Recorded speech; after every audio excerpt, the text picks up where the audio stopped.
काल सॅटरडे होता, तर काल घरीच रुद्राचा वाढदिवस आणि माझा, तुम्हाला जसं की मी सांगितलं एकाच दिवशी येतो, त्यामुळे काल त्याचा बड्डे आम्ही छोट्या किलबिलमध्ये केला. आणि आज आमचा संडेचा प्लॅनिंग खूप मोठा होता, जी की डब्बा पार्टी म्हणतो. आम्ही सर्वांनी ज्याच्या त्याच्या घरून डबे घेऊन छान असे रेडी होऊन निघालो.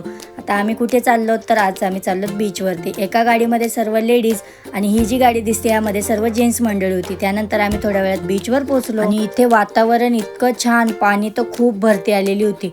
सगळीकडे पाणी आणि उन्हाचं त्याच्यावर पडणारा प्रकाश इतकं भारी ना. त्यानंतर आम्ही सर्वांनी आपापले डबे खोलून इथे एन्जॉय केलं. व्हेज आणि नॉनव्हेज दोन्ही आयटम आले होते. सगळे असे छान जेवायला बसले. जेवणाची मजा झाडाखाली आणि पाण्याच्या ठिकाणी इतकं एन्जॉयफुल केलं ना आम्ही. खरंच खूप छान. हा दिवस ना खरंच कधी न विसरणारा. त्यानंतर आम्ही जेवून खाऊन मस्त असं गाडींमध्ये डबे ठेवले आणि नंतर आम्ही पोरांना थोडं पाण्यामध्ये सोडायसाठी निघालो. हा जो रस्ता आहे ना, हा इतका मुश्किलनी पार केला. त्यानंतर खाली उतरलो.